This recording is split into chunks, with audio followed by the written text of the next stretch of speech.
Have you ever noticed how differently people behave in social situations? Some thrive in crowds while others go quiet. I watched my friend navigate a family dinner recently, and it taught me something fascinating about the difference between being shy and having social anxiety. Here's what makes her story so interesting. In most settings, she's actually quite lively and engaged. Put her in a board game night with friends, and she's animated and playful. Ask her to host a school event, and she takes charge with remarkable confidence. She has friends. She participates in activities. She connects with people easily. You'd never think of her as someone who struggles socially, but then I noticed something at a family gathering. Picture this: dinner with relatives she didn't know well. When she first sat down, you could see the tension in her face, that unmistakable look of shyness. It was such a contrast to her usual self. For shy people, this is completely natural. When facing unfamiliar people or environments, they observe first, assessing the social landscape, and protect themselves from unnecessary stress. That initial nervousness and silence, that's just shyness doing its job. Here's where it gets interesting. Every so often, she would excuse herself from the table, step outside for a few minutes, then come back. Some might call this avoidance,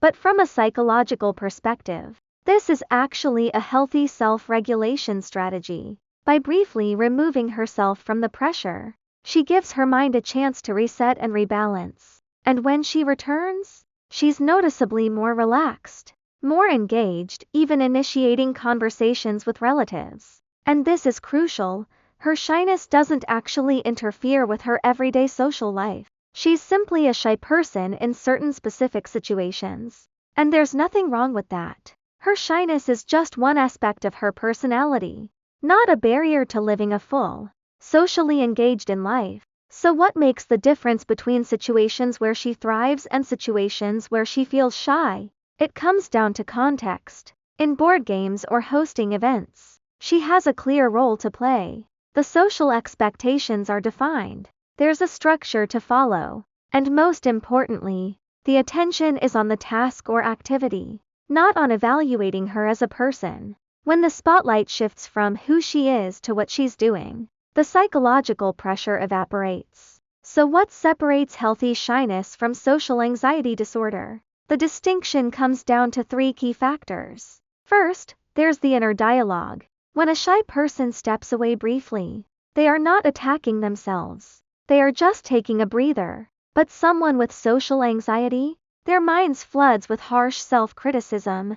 I must look so awkward. Everyone thinks I'm pathetic. Second, consider the pattern of avoidance. Shy people retreated temporarily, then re-engage once they've recovered. People with social anxiety might avoid social situations altogether, and this avoidance starts interfering with their daily lives. Third, look at the ability to bounce back. Healthy shy individuals naturally become more animated when they have a defined role or structured context. Those struggling with social anxiety remain tense even in comfortable environments, unable to truly relax. Think of it as 2 different cycles. The healthy shyness cycle flows like this: tension builds. You step back briefly, you recover, you re-engage, and you have a positive experience that builds confidence. The social anxiety cycle spirals differently. Tension leads to avoidance paired with self-criticism, which intensifies the anxiety, which deepens the avoidance, which gradually restricts your entire social life. From this perspective, my friend's brief escapes aren't weaknesses. They are actually a smart, healthy way of managing her comfort level in social situations while gradually building confidence. The takeaway: being shy doesn't mean you're bad at socializing, and it certainly doesn't mean you have social anxiety disorder. What matters is whether you're trapped in constant self-criticism, whether avoidance has become a permanent pattern affecting your life, and whether you have the ability to psychologically recover and re-engage. Stepping away briefly, observing your environment, regaining your balance — these are all healthy strategies for managing shyness. Once you master this kind of self-regulation, shy people can absolutely shine in board game nights, hosting events, or family gatherings. displaying confidence and energy that's completely authentic to who they are.